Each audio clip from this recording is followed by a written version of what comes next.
Hallo, liebe Leute da draußen. Ich bin's wieder, euer Dave. Und heute begrüße ich euch zum Teil 2 von diesem Kollege da. Und ich habe ja beim ersten Teil schon zu euch gesagt, wir schauen uns auf jeden Fall noch die Bilder vom lieben Nils an, weil es hätte sonst den ersten Teil ja vom Intro ja noch hier gesprengt, ja. Deswegen würde ich sagen, machen wir gar nicht lange rum und wir schauen uns die Bilder an vom lieben Nils aka Chaos Nips. Und zwar schauen wir uns zuerst mal seine Schlange an. Und zwar meine, haha. Nein, er hat das Tutorial gemacht und hat es mir geschickt. Und wie ihr seht, ich finde das richtig, richtig, richtig cool gelungen. Also Farben stimmen wieder. Das ist wieder das, was ich so faszinierend finde. Die Farben passen wieder richtig, richtig gut. Habe ich gut gemacht, ha? Gut angelernt. Joker, Ihr neuer Gruppenführer, und Sie werden im selben Bett pennen. Er bringt Ihnen alles bei, sogar wie man richtig pisst. Sir, jawohl, Sir! Private Joker ist ein Spinner und ein Ignorant, aber er hat Schneid und das reicht uns. Und jetzt weitermachen, Ladies. Sir, aye, aye, Sir! Und was ich ganz geil finde, dass er es schön groß gemacht hat.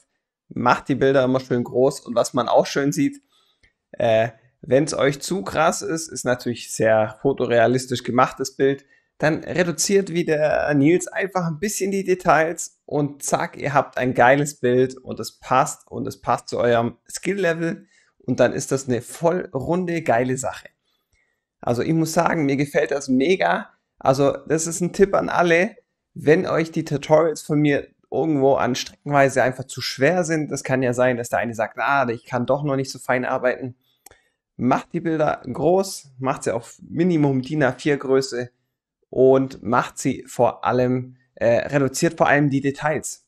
Einfach ein bisschen mit den Details runterfahren, das könnt ihr eigentlich bei jedem Bild machen und zack, wird das um Strecken einfacher und dann könnt ihr da einfach, wie beim Nils, der hat dann zwar schon Details schön reingebracht, aber halt nicht so viele wie ich jetzt zum Beispiel in meinem und dann passt das vollkommen und dann sieht das richtig spitze aus. Also ich muss sagen, richtig geil umgesetzt, finde ich mega, mega gut. Hast du wirklich toll gemacht. Also hier nochmal Applaus. Wirklich eine geile Sache und ja, einfach, einfach so umsetzen, dann habt ihr da keine Probleme, dann kommt ihr da gut durch. Finde ich cool. Also erste Schlange, aber wirklich cool gemacht. Und kommen wir mal gleich noch zum zweiten Bild vom Nils und zwar Schnurr und Schnauz, Blütenreigen, Rendezvous, Vogelparadies. Was ist Marmokolor? Mein Hobby. habe ich ja ein Whisky-Zigarren-Tutorial mal gemacht. Das Bild blende ich mal kurz ein. Und der liebe Nils hat mal das Whiskyglas nachgemalt. Schaut euch das mal an.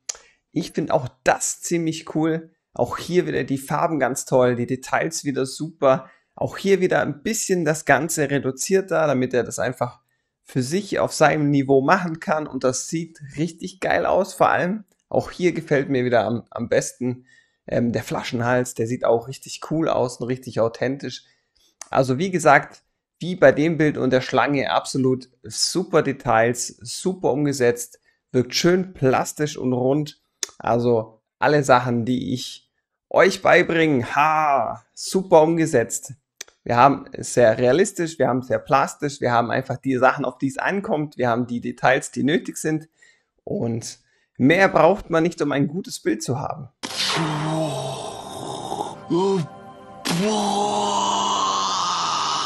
Also wirklich auch hier wieder ein Applaus und der Nils macht das richtig klasse. Also wirklich, wirklich gut. Gefällt mir immer, die Bilder von ihm anzuschauen. Und jetzt kommen wir zu dem, was auch noch besser passt zum aktuellen Tutorial, würde ich sagen. Und zwar die Skulls. Da haben wir einmal die 5er Skulls. Hier, bitteschön. Und auch die finde ich ziemlich cool. Die sind richtig schön, auch wieder, die haben schön plastisches Ding. Und was ich auch ganz spannend finde, der Nils hat auch da schon Struktur eingearbeitet. Und das kann man als Anfänger richtig gut machen. Da braucht man nicht erst voll der Profi sein oder so total abspacken wie ich jetzt bei dem und völlig da durchdrehen mit der Gun, sondern der hat eine Freihandschablone benutzt, gehe ich mal davon aus, für die ganze Strukturen, die er hier immer wieder mal eingearbeitet hat, die man immer wieder sieht, so am Schädel und so, ein bisschen farblicher Unterschied. Das kriegt man mit einer recht simplen Schablone hin. Jetzt komme ich schon wieder nicht auf das Wort Schablone, also heute wieder Hirnfurz angesagt. So, auf jeden Fall. Die Freihandschablone, solche benutze ich auch ab und zu. Wir haben sie zum Beispiel beim Galaxiebild benutzt. Ich zeige euch mal kurz, welche ich meine. Und mit der kann man zum Beispiel schon eine Struktur einarbeiten in den Skull. Und das habe ich aber, glaube ich, auch beim ersten irgendwo mal zwischendrin im Video dann mal erwähnt. Die könnt ihr auch zum Beispiel für den aktuellen benutzen, um da zum Beispiel solche Details zu kreieren. Man kann das sich dann auch wieder leichter machen, indem man es einfach wieder runterdampft. Also ihr müsst da, könnt euch, wie gesagt, das Ganze einfacher machen. Was ich bloß bei den Skulls hier sehe, und das fällt mir auf, wenn an den Rändern unten, dass sich das Papier so stark biegt. Und so ein Papier ist immer nicht gut fürs Airbrushen. Das kann ich dir noch mitgeben, Nils. Das schluckt brutal viel die Farbe. Du brauchst brutal viel Airbrush-Farbe, um auf so einem Papier die Helligkeit hinzubekommen, wie jetzt auf einer Leinwand, auf einem Karton oder auf einem Airbrush-Papier. Also ich kann dir nur raten und auch allen anderen da draußen, geht weg von solchen schwarzen Kartons. Die werden euch in der Regel nicht glücklich machen, weil die sind ultra stark saugend. Hi. Okay. Und ich meine wirklich, ich habe das auch mal eine Zeit lang gemacht, wo ich ganz am Anfang Anfänger war. Und dann habe ich mir gedacht irgendwann so, boah, hey, irgendwie muss ich da 20 Mal drüber gehen und dann fusselt das so komisch. Und also es sieht auch teilweise nicht so schön aus. Also er hat es ja bei der Schlange und bei dem Whiskyglas schon auf einer Leinwand gemacht. Das ist schon mal richtig gut. Da merkt man auch, da ist dann auch die farbliche Qualität und auch die handwerkliche eine ganz andere wie auf so einem Papier. Also das ist fürs Airbrushen nicht gut geeignet. Deswegen nehmt lieber so einen Leinwandkarton. Also die sind wirklich nicht nicht günstig. Die sind wirklich nicht teuer. Da kann man, ich habe die mal gesehen, keine Ahnung, jetzt mache ich kurz hier Werbung hier beim Thomas Phillips, glaube ich, bei mir in der Nähe. Neues fürs WC. Die Flasche mit dem tollen Dreh. WC frisch Sprühpulver. So ein 10er-Pack für, keine Ahnung, 8, 9 Euro. Und da habt ihr dann erstmal genug zum Rumprobieren. So eine 30 auf 40 Platte oder 20 auf 30, was die auch immer sind. Nehmt dann lieber sowas und grundiert die Dinger vor mit Acrylfarbe und dann sind die auch nicht mehr so stark saugend und dann könnt ihr darauf arbeiten. Dann habt ihr ein viel, viel besseres Ergebnis an der Stelle nochmal. Jetzt kommen wir aber noch zum zweiten Bild von dem Skull und zwar den hier. Finde ich auch richtig cool. Das ist auch wieder ein sehr cooler Skull gemacht, vor allem die Details finde ich hier ganz cool. Auch, also Nils arbeitet schon mit hier und da Details, um das Ganze nicht eindimensional wirken zu lassen. Also das macht das schon wirklich gut. Auch hier finde ich Licht und Schatten besonders gut. Die Sachen, die Licht abkriegen, sind schön erhellt und schön plastisch dargestellt. Das macht es gleich wieder realistisch. Und der Rest, wo eben der Schatten hinfällt, ist es eben wieder dunkel. Und ich finde, das sieht man hier ganz gut bei dem Kollegen. Auch das Eingefärbe ist wirklich cool gemacht. Das Einzige, was mir hier jetzt ehrlich gesagt nicht ganz so gefällt, ist die Proportion. Ich finde den Kopf einen Ticken zu klein für den Umhang. Ich hätte ihn wahrscheinlich doppelt so groß gemacht, oder halt den Umhang doppelt so klein, wie man sehen möchte, damit das noch ein bisschen besser aussieht. So wirkt es ein bisschen großer Mantel. XXL. Aber das ist nur ein kleiner Kritikpunkt. Auch der gefällt mir wirklich richtig, richtig gut. Und dann kommen wir noch zum letzten Bild. Das nehme ich jetzt auch noch mit rein. Das hast du mir auch noch geschickt. Und zwar das Streichholz mit der Flamme. Und auch das finde ich richtig, richtig gut gemacht. Also es gefällt mir richtig gut, vor allem von den Farben, von dem, also gerade das Feuer, das wirkt sehr realistisch. Aber nur auch hier, ich sehe wieder, das ist ein Papier, ich glaube auf einer Leinwand oder auf einem richtigen Airbrush-Untergrund, da wäre das noch viel, viel besser geworden. Auch die Farben wären wahrscheinlich noch deutlich brillanter und geiler geworden. Also hier ist noch Verbesserungsbedarf nötig, lieber Nils. Also schwenk da lieber um, dann werden die Bilder einfach noch besser. Aber ich glaube, das hast du schon gemacht. Die sind, glaube ich, schon ein bisschen älter, wenn ich das jetzt so noch im Kopf habe. Aber ja, du siehst es, glaube ich, selber, dann kommt das nicht so geil wie schon bei den 5 Schädeln. Dann geht da leider so ein bisschen was verloren, was eigentlich unnötig ist, weil es unnötig schade ist, weil es nimmt es einfach ein bisschen weg. Und so habt ihr dann nachher einfach die Gewissheit und auch die bessere Qualität von Anfang an. Also das einfach noch umsetzen. Aber im Großen und Ganzen also wirklich sehr, sehr schön gemacht. Gefällt mir wirklich mega, mega gut. Ein Applaus für dich nochmal. Und da kann ich echt nicht meckern. Du bist echt schon auf einem sehr guten und qualitativ guten Weg und setzt das gut um und du merke ich auch, du machst gute Fortschritte hier. Und jetzt würde ich sagen, flitzen wir gleich mal an den Maltisch, weil hier bei 35 Grad, ich merke gerade, ich schwimme gleich davon, ey. Das ist eine Bullenhitze, hey, leck mich am Arsch. Und deswegen würde ich sagen, flitzen wir jetzt nachher gleich mal hin. Ihr wisst ja, ihr kennt die alte Leier. Liken, abonnieren, kommentieren, den ganzen Kladderadatsch. Muss ich ja nicht nochmal sagen, aber ich mache es trotzdem immer gern, gebetsmühlenartig. Und wie gesagt, wer einen kleinen Obolus da lassen will, kann das auch gerne machen. Alle Infos in der Infobox. Das nochmal gesagt. Und ich freue mich auf jeden Fall, dass wir die 1000 Abonnenten geknackt haben. Und ich hoffe, das geht weiter so. Wir wollen den YouTube Airbrush Berg erklimmen und das kriegen wir, glaube ich, ganz gut hin. Vor allem mit so einer coolen Community, die mir solche geilen Bilder schickt. Und die baue ich doch liebend gerne immer ein. Und in dem Sinne, jetzt haben wir doch schon wieder rumgelabert. Also reingehauen, viel Spaß beim Airbrushen und viel Spaß generell. Und jetzt ab zum Maltisch. Ab!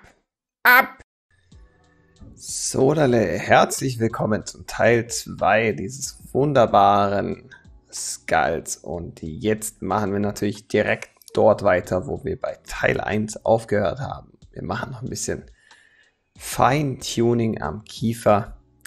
Hier und da noch ein paar Highlights und ein bisschen Schatten, noch ein bisschen, also nur noch Feintuning und dann switchen wir dann nachher auch schon eine Etage höher.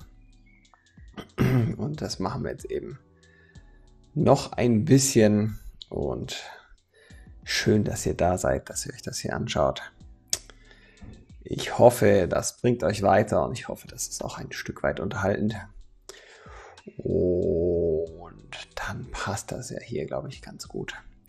Wir haben natürlich wieder unsere Airbrush-Pistolen. Einmal die AL Plus hier mit dem opaken Deckweiß verdünnt und die andere Evo haben wir natürlich mit Schwarz und auch verdünnt mit 20-30% Wasser.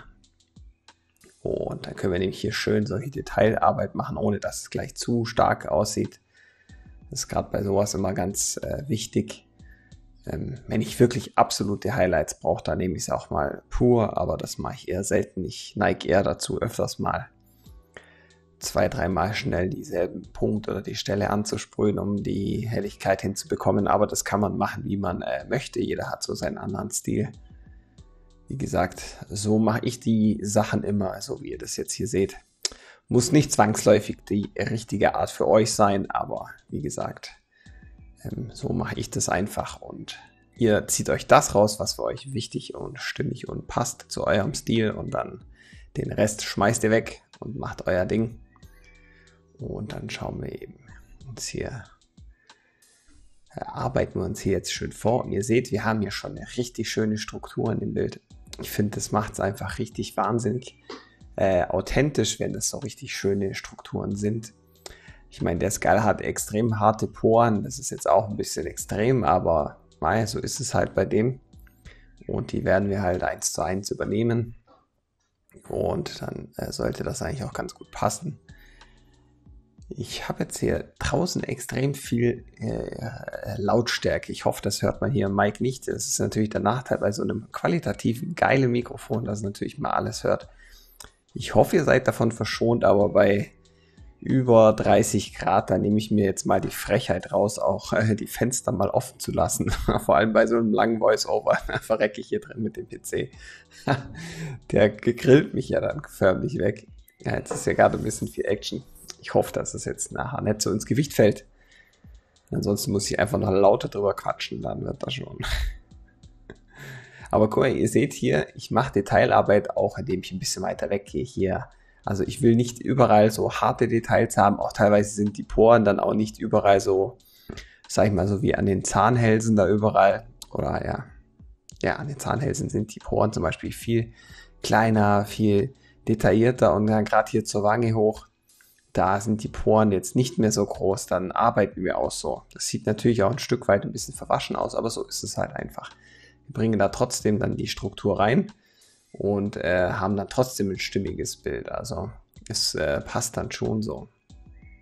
Und wie gesagt, wenn ihr die Struktur hier nicht so gut hinbekommt oder generell hier echte Probleme habt, weil es ist natürlich ein sehr, sehr krasses Bild, dann macht es eben wie der Nils aka Chaos-Nips und nehmt euch so eine Freihandschablone zur Hand und versucht damit die Struktur zu erzeugen.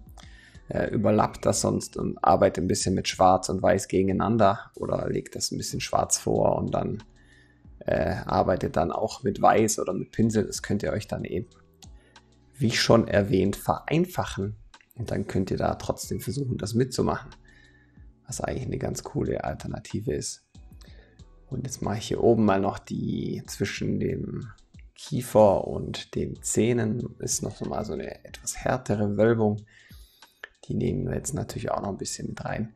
Das Ding ist natürlich, ich versuche jetzt hier schon segmentweise zu arbeiten, damit ich halt eins nach dem anderen fertig mache. Aber klar, wenn ich jetzt oben weiter brush und da dann nachher zum Beispiel das Gefühl habe, hier unten passt es jetzt von der Helligkeit zum Beispiel nicht so gut wie von oben, dann arbeite ich da natürlich nochmal nach. Also das ist jetzt hier, wenn ich jetzt hier sage, wir sind jetzt hier fertig, ist das natürlich nicht in Stein gemeißelt, sondern es kann schon noch sein, dass ich dann hier und da mal wieder mal noch ein bisschen switche oder ganz zum Schluss dann nochmal vielleicht das eine oder andere von der Helligkeit oder von der Dunkelheit noch ein bisschen anpasst. Das mache ich aber immer. Das finde ich, das sieht man dann meistens erst, wenn das Gesamtergebnis steht. Beziehungsweise, wenn man die anderen Komponenten hinzufügt, dann sieht man vielleicht so, hier ist vielleicht tatsächlich noch zu hell, hier muss ich noch mehr Schatten, noch ein bisschen mehr mit dem Schwarz arbeiten, dann mache ich das natürlich auch. Also, wie gesagt, hier sagen wir mal, 90% sind dann immer fertig und ein bisschen Nacharbeit, ein bisschen Feintuning bleibt immer noch bis ganz zum Schluss, finde ich. Das, wie gesagt, das sieht man dann meistens erst besser. Oder wenn man dann manchmal so ein bisschen weggeht von dem Bild und sich das dann nochmal so komplett anschaut und dann kann man auch schon sehen, so, okay, wie wirkt es jetzt, wenn man mal so 2 Meter von so einem Bild wegsteht. Das kann ich euch auch nur empfehlen. Macht das zwischendurch ruhig mal, wenn ihr irgendwie an so einer Arbeit dran seid. Man neigt dann dazu, doch relativ schnell so einen Tunnelblick zu kriegen und vielleicht etwas gar nicht wahrzunehmen, was nachher doch wichtig ist von der Optik her. Also es passiert mir, ehrlich gesagt, auch noch mal relativ häufig, dass ich dann, wenn ich dann so ein Stück weit weggehe, dann sehe, da habe ich aber einen gravierenden Sinnfehler gemacht oder hier stimmt das Licht überhaupt nicht. Dann sowas fällt mir dann nicht unbedingt gerade auf, wenn ich direkt dran sitze und mir das dann Vollgas gebe, sondern eher dann, wenn ich dann mal so eine Pause mache oder so. Und da ist mir mal richtig schön die Leinwand abgehauen. Ich lege sie gerne immer vorne an den Rand einfach, damit es noch ein Stück näher dran ist. Ist eigentlich nicht Sinn und Zweck bei der Staffelei, weil es soll eigentlich gerade verhindern, dass es rumrutscht, aber da kann es dann mal schnell abhauen, aber ist alles halb so wild. Und ja, auch bei dem Bild, hier muss ich ja ganz am Ende, ich weiß gar nicht, ob ich es im ersten Teil schon gesagt habe, muss ich ja das nochmal komplett abmaskieren, weil ich hier natürlich wieder die minderwertige schwarze Grundierung benutzt habe, die Acrylfarbe für die Leinwand. Und mittlerweile habe ich ja die gute Schminke und bin da wirklich mega zufrieden, die deckt halt bombig. Aber hier muss ich nochmal den Hintergrund nachschwärzen mit der Airbrush-Farbe, weil das sieht man hier überall auch rechts unten schon, wie das so durchschimmert. Das sieht scheiße aus. Da stimmt der Kontrast dann gar nicht und es sieht auch nicht mehr gut aus, wenn man es versiegelt. Dann scheint das Weiße noch mehr durch und dann sieht es halt sehr, sehr unsauber aus und das gefällt mir halt gar nicht. Deswegen habe ich die in letzter Zeit immer noch mal komplett abmaskieren müssen und nachbearbeiten. Bei vielen Bildern hat es gepasst, bei manchen war es natürlich unnötig Zusatzaufwand, aber tja, das ist dann halt so, wenn man halt billig Scheiß kauft. Sagen wir mal, wie es ist. Ich trinke mal noch schnell hier von meinem Käffchen. Wir sind ja hier schon, also ich bin ja hier jetzt gerade schon morgens um 7 Uhr am Start. Die Kleine schnell fertig gemacht. Die steht ja schon immer um 6 Uhr auf und weckt mich aus meinen süßen Träumen und will dann gleich frühstücken und alles Mögliche. Und jetzt habe ich mal ein Zeitfenster. Das Kind hockt am Fernseher. Das ist ein Wundermittel. So macht man das heutzutage. Ja. Warum auch nicht? Ich mache das gerne. Dann habe ich auch mal ein bisschen Zeit für mich. So, hier nehmen wir jetzt für das richtig schöne Detailarbeit nehme ich wieder mein Stiftchen, den AR Color. Und Fokus will einfach mal wieder nicht. So, hier die Nummer 1 mit der 0,8 mm Spitze, das feinste, was im Sortiment da ist. Und die ist auch wirklich, wirklich fein. Mit der kann man richtig gut arbeiten. Bei dem muss man halt immer nur wieder schütteln und ein bisschen so die Farbe nach unten laufen lassen. Wenn der jetzt nicht nach unten steht, der Stift, dann saugt sich das eben nicht immer ganz so voll. Und ja, jetzt muss ich es immer gescheiter hinstellen, das ganze Ding hier. Aber jetzt mache ich hier nochmal so richtig schöne Detailarbeit. Ich finde, das macht nochmal bei dem hier nochmal richtig Sinn. Man muss bloß voll aufpassen, dass man dann nicht zu viel einsetzt. Weil das kann dann schnell komisch aussehen. Hier ist es jetzt, passt aber wirklich gut. Wie gesagt, man muss einfach nur aufpassen, dass man den einfach nicht überschwänglich benutzt und jetzt damit alles bemalt. Dann sieht es irgendwie auf einmal doch vielleicht eher wieder comichaft aus, wenn es dann so komische, harte Striche hat. Aber ich nutze es hier sinnvoll. Ich highlighte jetzt hier und da so ein bisschen die Zahnhälse und so ein bisschen bringe ich auch noch ganz viele Punkte ein. Das könnt ihr dann beim Referenzbild dann euch mal genauer anschauen. Das ist ja in der Infobox drin. Bei allen Teilen heute ist immer rein. Und da könnt ihr dann mal das euch genauer anschauen, wie ich da überall so kleinere Punkte mache, um nochmal ein bisschen die Poren-Highlights noch ein bisschen rauszuziehen, um das noch ein bisschen stärker sichtbarer zu machen. Könnte man natürlich alles mit der Gun machen, aber ganz ehrlich, nein, danke. So geht's doch deutlich schneller und doch deutlich schärfer als wie mit der Gun, muss man auch sagen. Das wäre so natürlich auch nicht 100% möglich. Und da mache ich den Stift gerne. Also der gefällt mir mittlerweile wirklich, wirklich gut. Ich vergesse nur immer die ganze Zeit, mir nochmal einen zweiten zu besorgen fürs Schwarz. Das ist doch gar nicht schlecht, habe ich bei manchen Projekten gemerkt. Wäre das vielleicht ab und hier und da gar nicht mal schlecht gewesen, den auch nochmal in Schwarz zu haben und vielleicht hier und da mal schnell einen geraden Strich zu setzen oder so. Entschuldigung. Heieiei. Um hier und da mal so ein bisschen einen geraden Strich zu setzen oder eine Abgrenzung, wo ich da nicht wieder umständlich Abmaskierfolie etc. nehmen muss. Hier male ich tatsächlich mal ein kleines bisschen mehr. Mache ich aber auch nur, damit ich nachher mit der Folie besser weiß, wie ich es abmaskiere, weil es da ein bisschen schwammig aussah. Und dann fällt das nachher nicht mehr auf. Deswegen, ja, ich habe mich, glaube ich, ein bisschen verkühlt. Ich paddel die ganze Zeit hier mit meinem Stand-Up-Paddler auf dem See rum. Das macht richtig Bock und so, aber wenn da mal ein kräftiger Wind geht, oh, mein lieber Scholli, dann geht es hier gleich wieder ab. Und ja, wenn ich jetzt hier so sehe, ich hau hier vielleicht, merke hier sind irgendwelche Highlights nachher zu krass, dann ist das auch kein Problem. Dann nehmen wir einfach unser verdünntes Schwarz und gehen von der Ferne nochmal so ganz leicht rüber. Dann kann man den Effekt auch wieder sofort runternehmen. Also wenn ihr euch jetzt mal vermalt und ihr denkt euch, scheiße, das sieht jetzt irgendwie voll kacke aus, nehmt einfach ein schönes Schwarz, verdünntes oder gleich ein transparentes Schwarz und fahrt dann da so ganz leicht drüber, dann wird der Effekt sofort runtergenommen und dann fällt es auch wieder kaum auf. Also man kann das schon nochmal ein bisschen zurücknehmen und dann ist es auch in Ordnung. Wie gesagt, wir machen jetzt hier eben Punkte, Striche, so ein bisschen das Verkratzte, also der Schädel ist schon ziemlich abgefuckt und ziemlich runtergerockt aber fand ich irgendwie das Coole daran, dass der so extrem war. Und also die ganzen Zähne schon fehlen und so. Das ist irgendwie schon ein ziemlich cooles Bild. Und deswegen machen wir das da jetzt so mal noch schön weiter mit der Detailarbeit. Und dann sprechen und hören wir uns gleich wieder.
So, wir sind jetzt schon am Oberkiefer angelangt.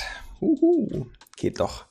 Und jetzt machen wir natürlich erstmal die Zähne, weil die natürlich direkt angrenzen an den unteren Teil. Und das machen wir einfach zuerst, damit wir da erstmal schauen, dass wir kein Overspray groß rüberbringen und so. Und dann ist auch die untere Fläche nachher, sage ich mal, nicht mehr so anfällig. Also ich kann recht fein arbeiten und ich mache jetzt die Zähne dann eben zuerst fertig, damit ich eben diese Verbindung zu dem unteren Teil dann wegfällt und dann kann ich oben richtig frei arbeiten, weil ich dann eigentlich kaum noch was voll mache. In eurem Fall, wenn ihr das natürlich nicht so fein könnt, dann könnt ihr jetzt auch den unteren Teil jetzt eigentlich für sich komplett abmaskieren. Das wäre natürlich auch möglich, dann maskiert ihn einfach ab. Dann könnt ihr oben ganz frei arbeiten und habt da gar keine Probleme. Ich mache das, wie gesagt, dann immer lieber so, da spare ich mir einfach die Zeit. Und das könnt ihr natürlich dann auch irgendwann mal so machen, wenn ihr natürlich einfach das Handling dann drauf habt. Aber wie gesagt, das ist einfach nur Übungssache. Ich sehe es ja an euren Bildern, die sind eigentlich echt cool und sind ganz viele Sachen sind super umgesetzt. Auch vom Verständnis her merke ich, dass ihr das schon richtig gut kapiert. Was natürlich schon frusten kann, ist natürlich, wenn das dann nicht so klappt. Aber das ist halt einfach, gehört dazu, dass man es einfach üben muss. Das ist eigentlich mit allem so im Leben. Mit jedem Hobby, man kann nicht erwarten, dass man, wenn man die Gitarre in die Hand nimmt, dass man perfekt spielen kann. Und das Gleiche ist im Endeffekt hier auch. Und die ganzen Tutorials helfen euch da eigentlich besser zu werden und eigentlich da ein besseres Verständnis zu bekommen und eigentlich überwiegend euer Handling zu trainieren und eure Farbverläufe, eure Punkte setzen, Striche machen und so. Eigentlich die Sachen, die essentiell wichtig sind für solche Projekte hier eigentlich.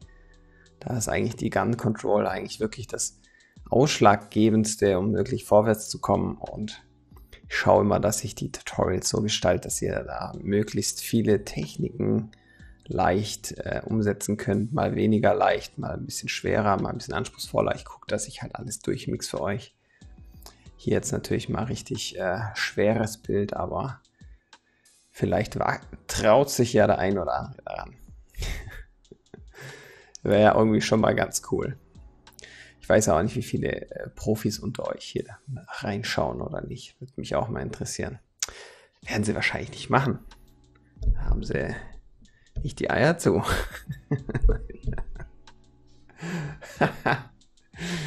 Ja, da trinke ich erstmal noch mal ein Schlückchen Kaffee drauf. Und ihr seht, wenn ich lege mir am Anfang immer so einen groben Fahrplan, sagen wir es mal vor. Mal kurz immer so die prägnantesten Sachen eines Segmentes sind gerade die Highlights eben. Und dann lasse ich eben da schon mal Platz weg, wo ich weiß, da kommt viel Schatten hin. Und so arbeite ich eigentlich immer.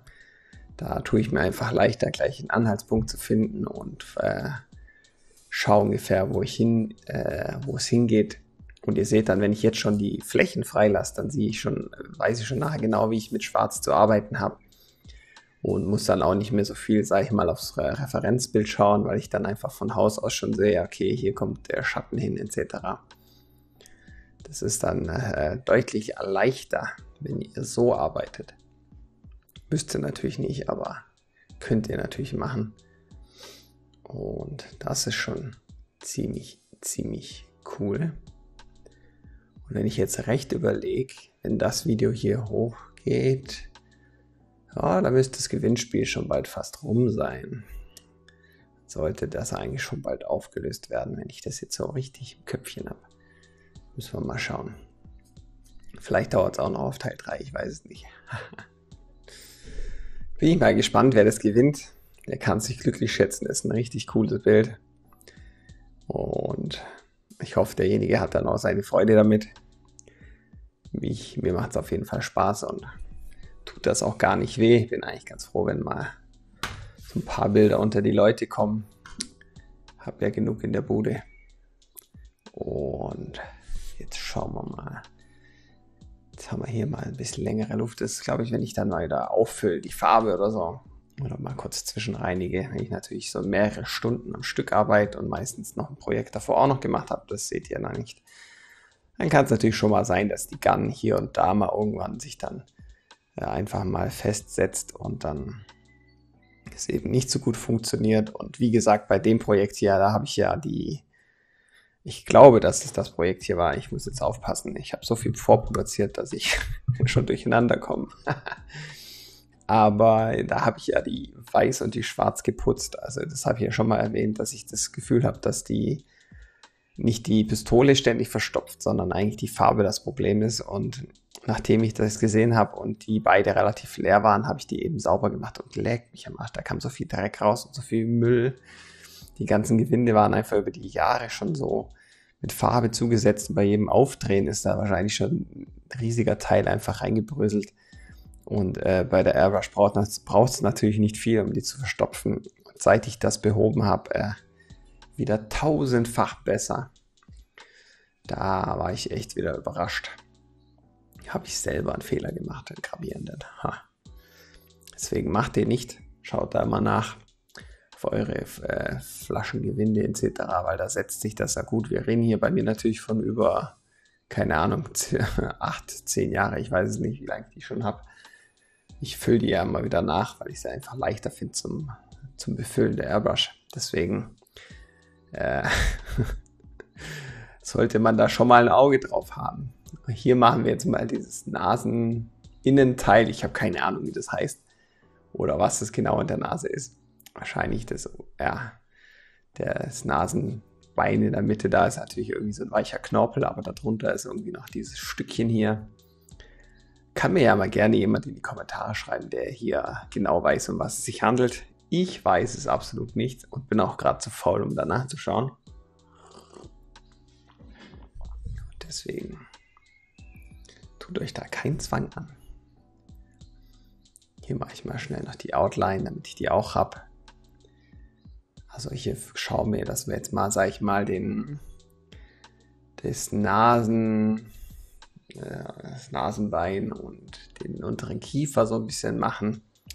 Und bei den anderen Teilen widmen wir uns dann nachher dann eben den Augen und dem Rest Nase und dann noch der Stirn und so. Also das sind hier das ist, glaube ich, hier also die ganze Nase, der Unterkiefer und so, das Jochbein oder wie es heißt, ja, glaube ich mal. Jetzt ganz gefährliches Halbwissen hier am Start. Das ist mit am aufwendigsten. Hier sind die meisten Details drin. Hier hat der Skull mega viele Riefen und Kratzer und Striche und Punkte und Risse. Also da war ich schon ziemlich erstaunt, wie zeitfressend es dann sein kann mit so vielen Details. Hat aber auf jeden Fall mega viel Spaß gemacht.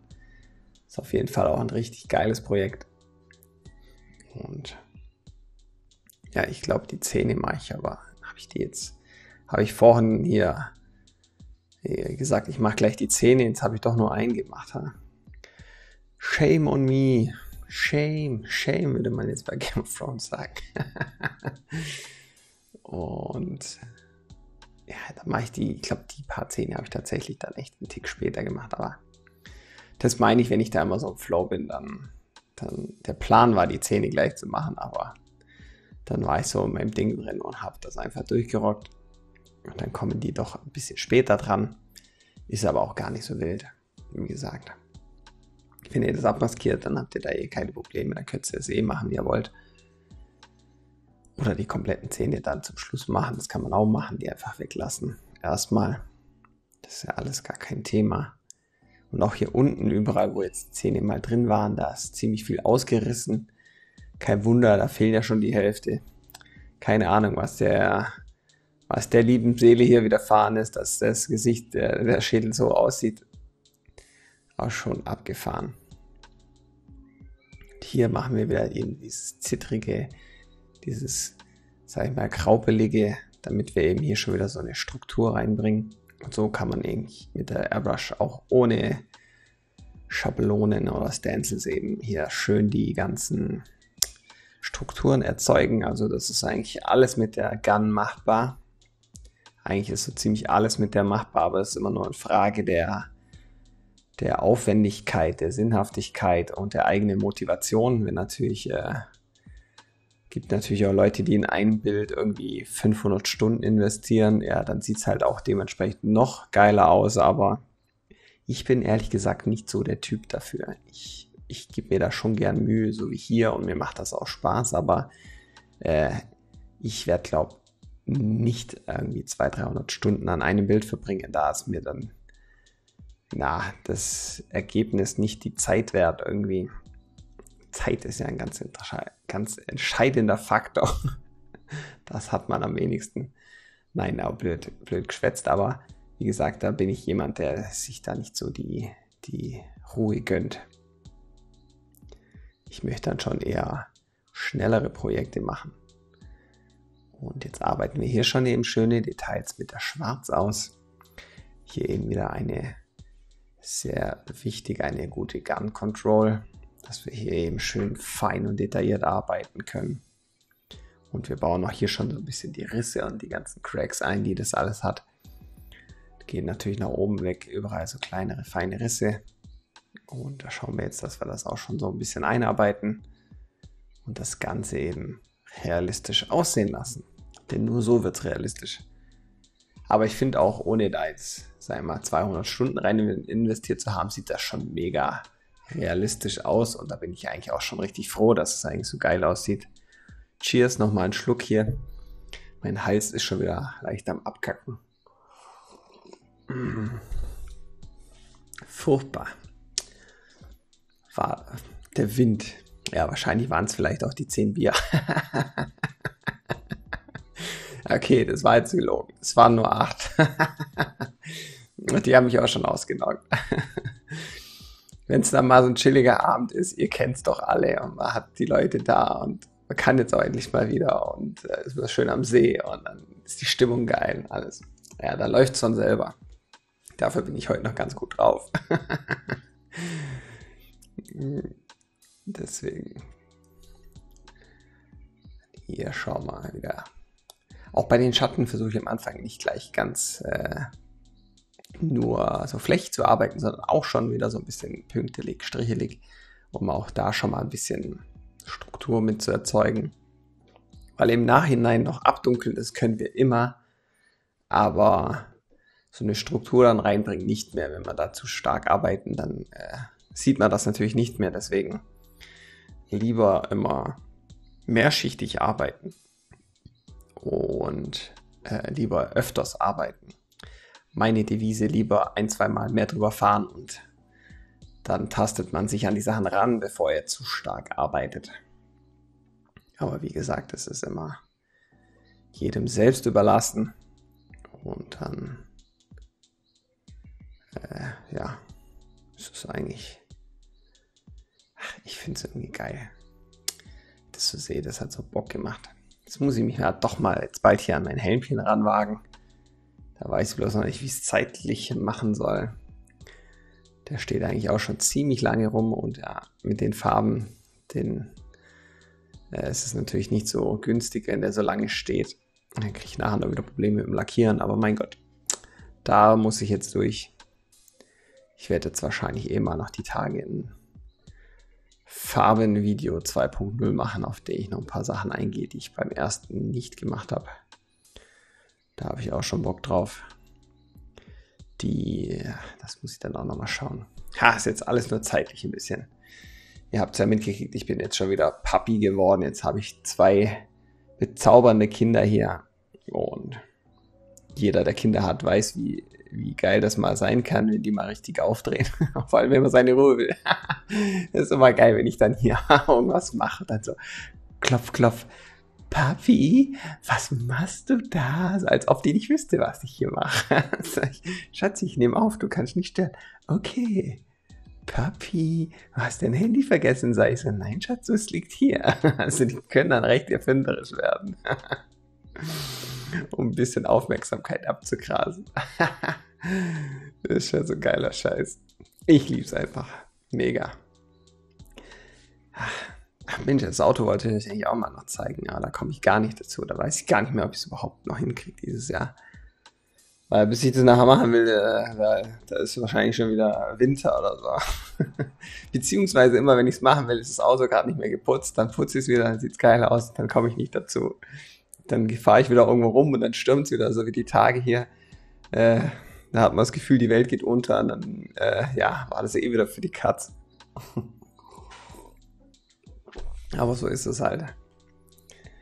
Und jetzt würde ich sagen, machen wir noch ein bisschen Detailarbeit und ich melde mich dann nachher wieder bei euch.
Sodale, jetzt war es lang genug ohne mich. Hier bin ich wieder.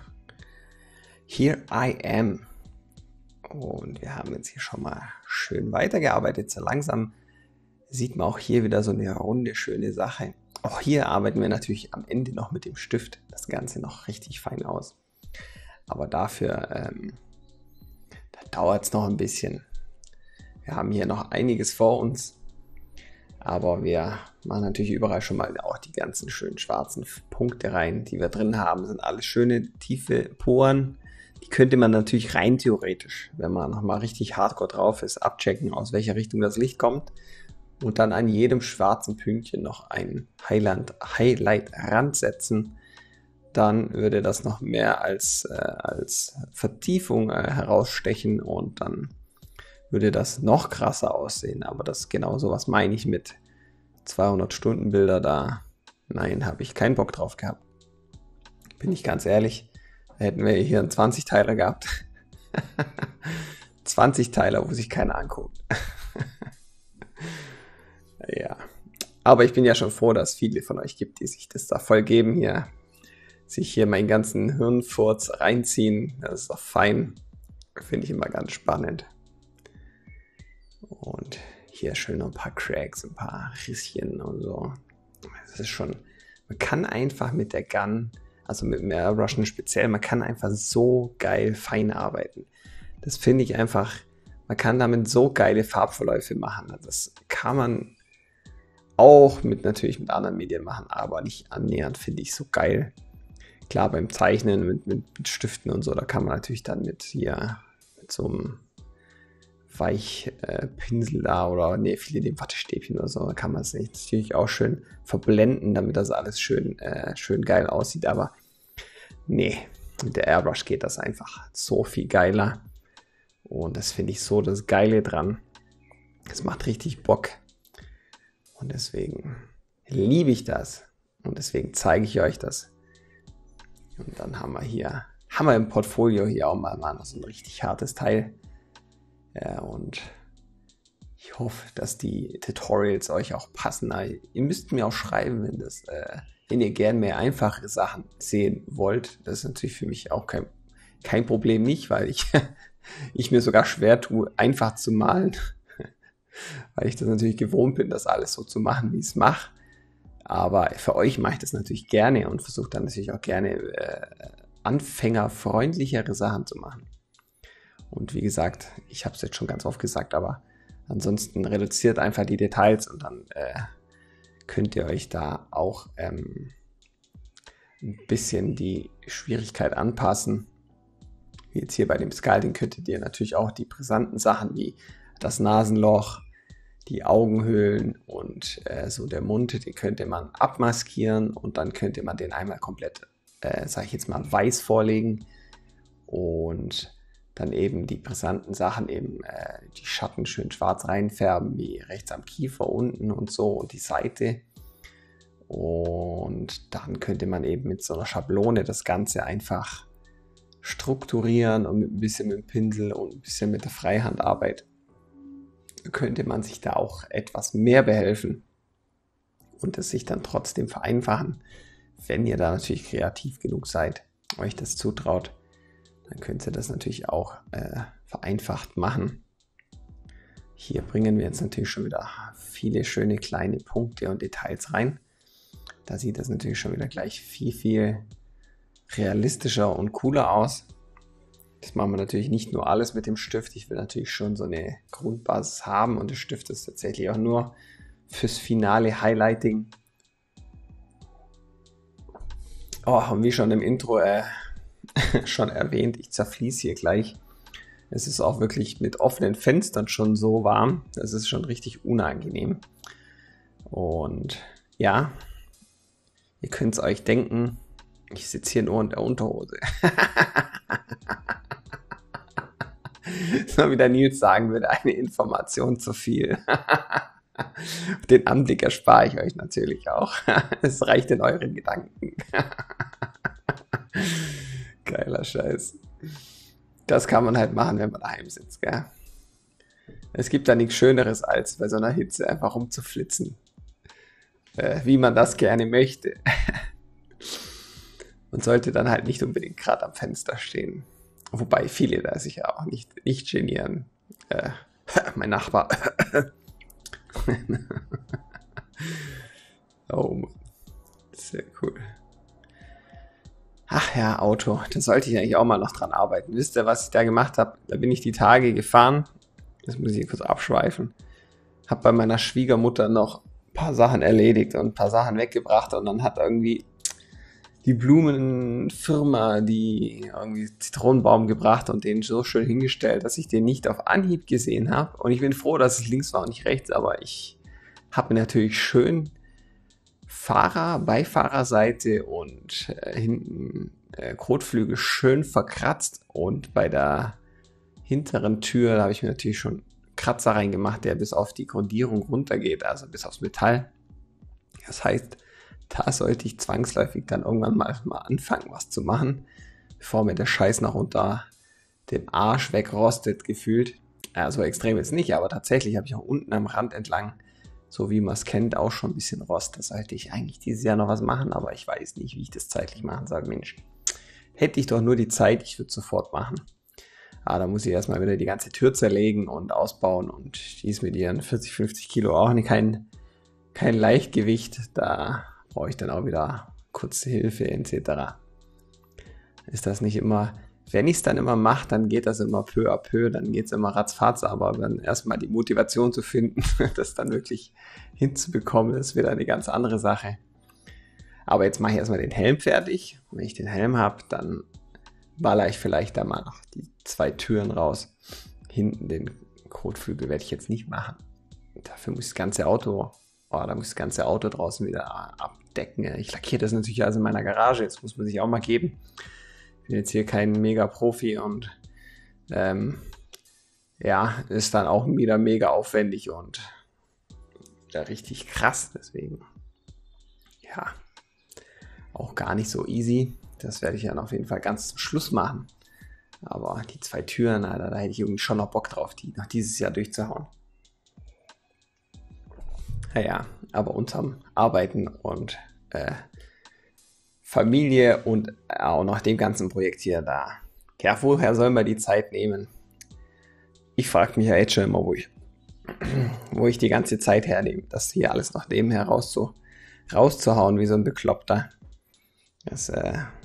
Da schiebe ich immer Nachtschichten ohne Ende und penne dann fast nachmittags wieder ein. Nur für euch. Nur für euch mache ich das. Geiler Shit, oder? Hier haben wir jetzt tatsächlich eine harte Kante, weil das dann hier vom Oberkiefer eben so richtig schön reingeht, sich die reinwölbt. Und dann an der ganzen linken Stelle haben wir nachher so eine schwarze Schatten und Vertiefung. Das war ein bisschen schwierig nachzumachen vom Referenzbild, um ehrlich zu sein, weil das bei mir eine lange Zeit lang nicht so ausgesehen hat wie beim Referenzbild und es mir gar nicht gefallen hat. Und ganz am Ende hat es dann doch noch hingehauen. Ich tüftel dann da doch mal ganz gerne rum, bis es mir dann am Ende des Tages ja wieder gefällt. Das sage ich euch auch immer so lange rumwursteln, bis es gefällt. Und im Zweifel macht das einfach wie die Biene und macht es einfach 2-mal, wenn ihr ganz motiviert seid. Das ist auch richtig cool. Ja, habe ich es einfach 2-mal gemacht. Ja. Warum auch nicht, oder? Richtig cool. Ja, aber so lernt man natürlich auch. So kann man natürlich sein Handling und alles auch verbessern, indem man solche Sachen wiederholt. Das ist natürlich auch ganz klar. Bietet sich bei manchen Tutorials auch an, die einfach nochmal zu machen. Auch wenn ihr euch dann denkt, so, jetzt nochmal das Gleiche, aber wenn ihr sonst selber natürlich nicht so die Ideen habt oder wisst, was ihr machen sollt, dann macht das ruhig gerne, um eben, wie gesagt, euer Handling mit der Gun zu verbessern. Das ist eigentlich das, auf was es am Ende des Tages bei jedem Tutorial hinausläuft.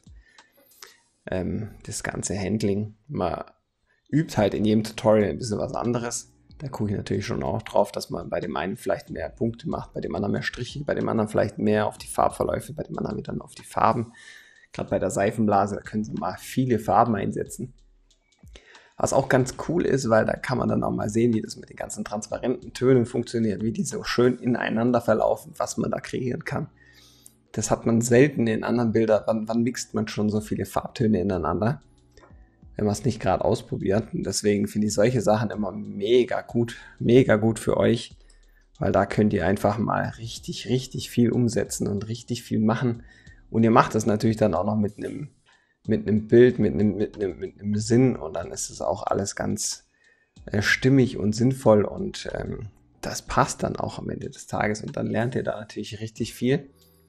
Und tja, da muss ich mich gerade mal selber loben. Eigenlob stinkt, aber das habe ich, glaube ich, schon ganz gut gemacht. Bin ich ein guter Lehrer, der Herr Kosak. Das nächste Mal komme ich hier mit der Kreide und mit der Tafel. Und ihr dürft alle sagen, guten Morgen, Herr Kosak. Und dann sage ich, stillgestanden. Ach, die Schulzeit. Wie geil. Meine Schulzeit war auch noch richtig der Burner. So, schweife ich schon wieder nur ab. Ich laber zu viel Nonsens. So. Hier. Ihr seht wieder hier grob vorgelegte Details. Um da mal kurz drauf zurückzukommen auf das Ganze hier. Grobe Details gemacht. Wenn ich großflächig arbeite, nehme ich erstmal generell ein bisschen mehr so die Struktur. Wobei hier auch ein bisschen flächiger. Das Ganze war nicht so detailliert wie eben unten und oben, wo eben an den Zahnhälsen jetzt von vorne das Licht auch kommt, wo man das noch viel stärker sieht, sondern nach hinten raus oder nach rechts herum vom Gesicht, vom Schädel. Da gehen natürlich dann auch die feineren Details weg, weil natürlich einfach da auch nicht so das Licht hinkommt, sondern auch natürlich mehr Schatten ist. Und da, wo mehr Schatten ist, da sind natürlich weniger Details. Deswegen arbeiten wir hier so ein bisschen flächiger. Aber dafür haben wir jetzt hier überall die ganzen Riefen und Striche und Vertiefungen. Die stechen dann halt hier ein bisschen jetzt mehr raus. Aber wie gesagt, hier rechts, wo ich schon so viel schwarz freilasse, da ist eben so eine richtig dunkle Stelle. Und die werden wir dann eben, ich glaube, eher zum Ende hin nochmal ein bisschen feiner ausarbeiten und schöner machen, und dann passt das auch.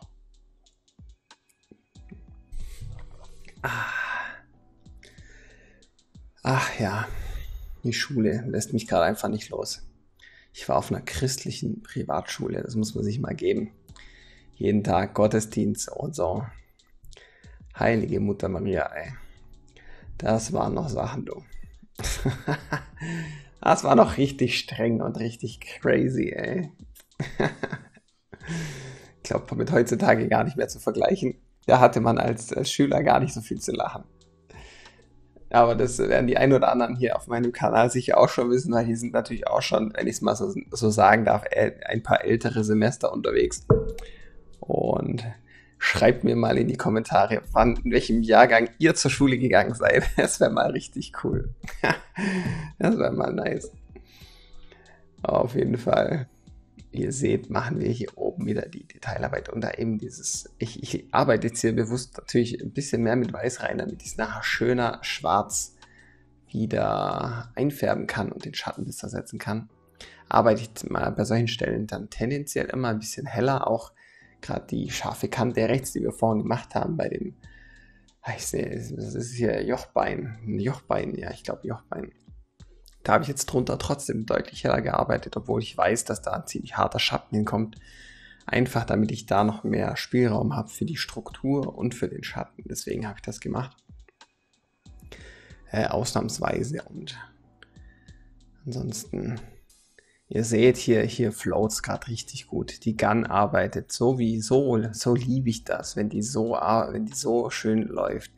Hier waren jetzt aber die Nadeln frisch geschärft. Ich habe sie noch poliert.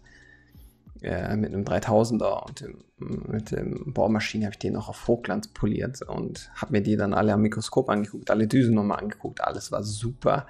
Habe davor die ganz richtig schön gereinigt gehabt. Die Farbe war jetzt schön sauber, also hier hat jetzt einfach wieder alles zu 100% gefühlt gepasst, und ich muss sagen, meine Airbrushes, die sind natürlich auch schon ihre Jahre alt, also ich glaube gerade die AL Plus hat ja erst vor kurzem jemand gefragt in den Kommentaren, wie ich die so finde. Die habe ich ja, glaube ich, 7 oder 8 Jahre schon. Das muss man sich halt auch mal geben.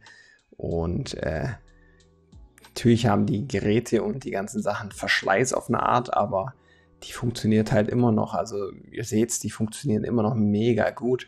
Um gerade nochmal auf die Frage einzugehen, hat jemand tatsächlich gefragt, ob meine AL Plus hier, ob die quietscht, weil, wenn ihr es natürlich noch nicht wisst, die schwarze Evo hier, die ist eine AL Plus und das AL steht für Aluminium. Die ist super leicht, macht ein langes Arbeiten sehr erfreulich, dann hat man irgendwann nicht mehr dieses starke Gewicht in der Hand. Weil ihr könnt euch natürlich vorstellen, wenn ich hier natürlich 6 oder 8 Stunden am Stück arbeite, kann das doch auf Dauer über längeren Zeitraum dann schon sehr geil sein, wenn die dann schön leicht ist und sich schön lange heben lässt, ohne dass man dann irgendwann mal so einen Krampf in die Hand kriegt. Deswegen habe ich mir die eigentlich besorgt und seine Frage war, ob die eben, ich glaube der Trigger oben, ob der eben quietscht, weil das in vielen Rezensionen bemängelt wird. Bei mir gar nicht. Nach den 7 Jahren nicht ein einziges Mal irgendwie so ein großes Gequietsche oder so. Das Einzige, was mir tatsächlich vor ein paar Tagen passiert ist beim Reinigen, es gibt ja zwischen Trigger und den Farbbecher in der Gun drinnen noch eine Dichtung und eine Schraube. Da gibt es auch ein extra Werkzeug für, um die zu öffnen. Das habe ich auch. Und da muss ich hin und wieder mal die Dichtung wechseln, weil die irgendwann mal halt richtig durch sind. Das ist natürlich klar, nach 2, 3 Jahren geht da mal so eine Dichtung da in der Mitte kaputt. Und da ist mir tatsächlich der Schraubenkopf innen abgebrochen. Ein richtiger Teil rausgebrochen und das ist halt jetzt richtig scheiße, weil das habe ich tatsächlich, ist mir schon mal bei einer der Evos hier passiert. Und da habe ich das einfach noch mit einem Mini-Bohrer rausgebohrt und habe das Gewinde nicht beschädigt und konnte das dann wieder reparieren und machen und dann hat das auch gut geklappt. Bloß bei der AL weiß ich nicht, ob ich das so sauber noch hinbekomme und mir dann im Endeffekt am Ende des Tages den Korpus kaputt macht, dann brauche ich einen neuen. Da muss ich mal schauen, ob ich ich lasse die jetzt einfach mal so, wie sie ist und schaue mal, wie lange das noch gut geht. Wenn es aber dann irgendwann anfängt, dann werde ich das zwangsläufig mal ersetzen müssen, aber ganz ehrlich, nach 7, 8 Jahren, dann darf man auch gern mal das ein oder andere Teil austauschen. Ich meine, da ist halt irgendwann ein gewisser Verschleiß dran, wie bei jedem anderen Teil oder beim Auto oder so. Das ist halt einfach so. Ist natürlich jetzt da ein bisschen ungünstig, aber ich glaube, der Körper kostet auch 30, 40 Euro, ich bin mir nicht mehr sicher. Irgendwie sowas in dem Dreh rum. Dann besorge ich da einfach mal einen neuen, dann habe ich dann auch wieder gefühlt 10 Jahre Ruhe, dann ist es auch okay. Aber ja, passiert halt hier und da ab und zu mal. Dann gibt es halt mal Verschleißerscheinungen oder das Gewinde war schon ein bisschen deliert oder nicht ganz so gut und dann, ja, hat sich das einfach verabschiedet. Vielleicht schaffe ich es auch, das Ding nochmal rauszubohren. Wer weiß, und dann kann ich das einfach wieder reinschrauben, das neue Teil, und dann habe ich da auch wieder Ruhe. Da werde ich euch mal noch informieren, euch auf dem Laufenden halten, wie das so ist, wann ich das vielleicht mal mache oder ob das dann funktioniert hat oder nicht.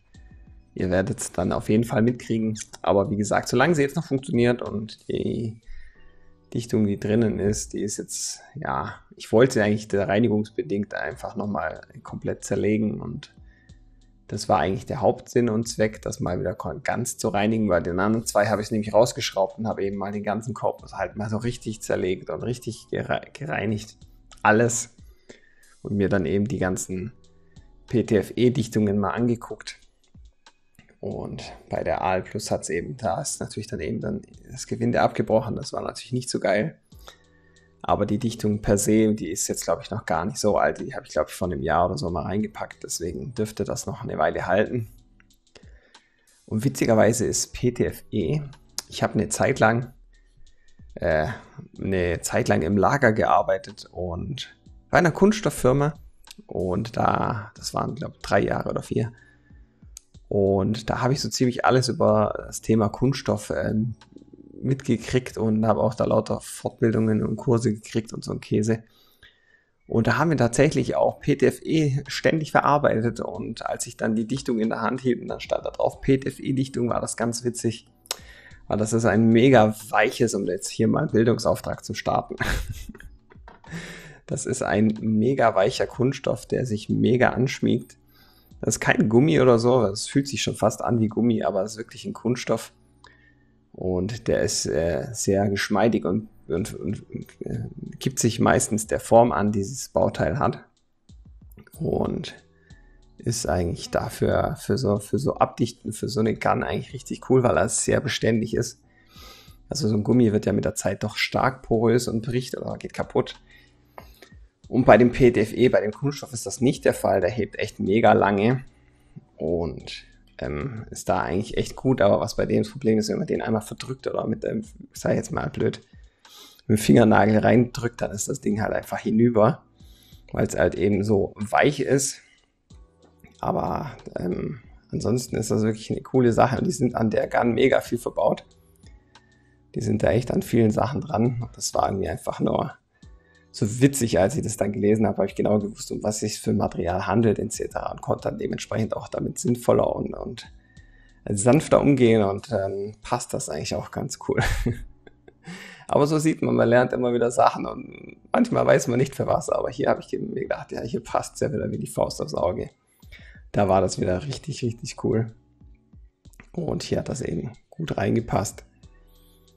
Und ja, so eine PTFE-Dichtung ist eben auch, um jetzt mal nochmal die Brücke dazu zu schlagen, die ist dann auch in der Mitte diesem Gewindestück ist da eben auch noch eine drin. Und da ich das eben weiß und weiß, dass wenn ich da jetzt nicht gerade mit dem Pfeifenreiniger reingehe und da wie so ein Blöder dran rumputze, dann bleibt die auch relativ lang in der Form, in der sie ist und dichtet dann auch vorne ab. Und dann habe ich da auch erstmal noch ein bisschen länger Ruhe mit der Gun hier. Aber wäre natürlich schon schade, wenn das jetzt wenn ich danach mal den ganzen Korpus wechseln muss, weil das eben am Arsch ist. Aber so ist es halt, da kann ich nichts machen. Jetzt sind wir stark ausgeschweift hier. Ihr seht jetzt hier, wir machen wieder, ihr seht es ja eh schon die ganze Zeit, wir machen eigentlich wieder die ganze Zeit nur die Detailarbeit. Denn ihr wisst ja, Details machen das Bild realistisch. Und das wirkt halt auch gleich wieder ganz anders. Ich lasse euch mit Absicht jetzt auch gerade sehr dicht dran an dem Ganzen, damit ihr das auch einfach vernünftig seht.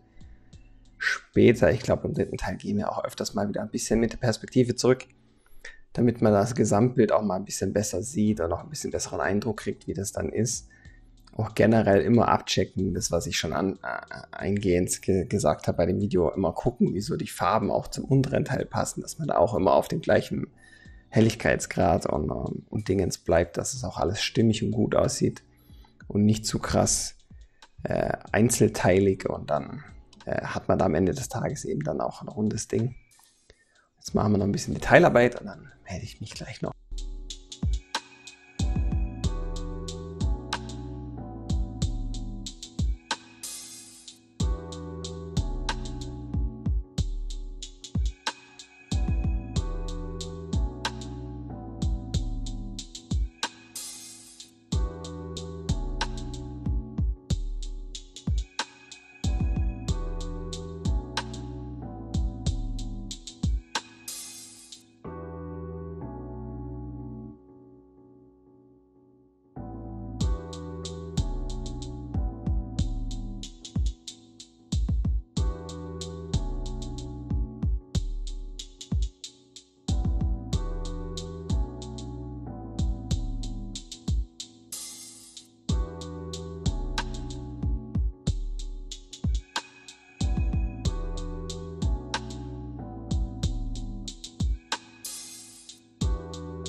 So, das sieht doch schon geil aus. Und übrigens, wenn ihr mal sehen wollt, wie man so eine Gun komplett zerlegt, also mit komplett meine ich komplett zerlegt, ja, dann schreibt mir das gerne in die Kommentare, dann kann ich da auch gerne mal ein kleines Video zu machen, wie man die einfach komplett zerlegt, auf was man vielleicht achten sollte, welches Gewinde man vielleicht nicht kaputt machen sollte. Dann werde ich vielleicht nicht gerade die schwarze als Vorführobjekt nehmen, sondern vielleicht eine von den anderen 2 Evos, aber ja, schreibt mir das gerne in die Kommentare, wenn ihr das sehen wollt. Dann schaue ich mir das, mache ich da gerne mal ein kleines Video am Maltisch und dann können wir die einfach mal zusammen zerlegen und mal genauer anschauen und wieder zusammenbauen. Dann habt ihr das auch mal gesehen und vielleicht sowas fand ich eigentlich damals mega interessant als Anfänger, weil ich bei ganz vielen Sachen voll viele Fragen hatte und dann habe ich mir irgendwelche russischen Videos angeguckt habe, wo ich kein Wort verstanden habe, nur um zu sehen, wo welches Teil zerlegt wurde, nochmal, weil ich das nicht gecheckt habe. Ganz am Anfang. Und deswegen schreibt mir das gerne in die Kommentare, wenn ihr sehen wollt, wie man das macht bei so einer Evolution Silverline. Ist ja die 2-in-1, 2 Stück, die ich habe, aber die Solo ist ja im Endeffekt die gleiche, bloß ohne die 0,2er oder 0,4er Düsensets, ich weiß gar nicht. Eins von beidem. Und dann können wir uns die auch mal zusammen anschauen oder wir schauen uns mal die AL Plus genauer an und zerlegen die, soweit wir können. Können wir auch gerne machen. Und ja, einfach mal schreiben, dann kann ich mal schauen, ob ich das, dann kann ich das gerne mal machen. Und dann haben wir da wieder ein nettes Video für alle. Und dann passt das auch ganz gut.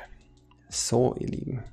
Ich sehe jetzt auch schon, dass wir jetzt nachher gleich schon wieder am Ende sind von diesem Teil.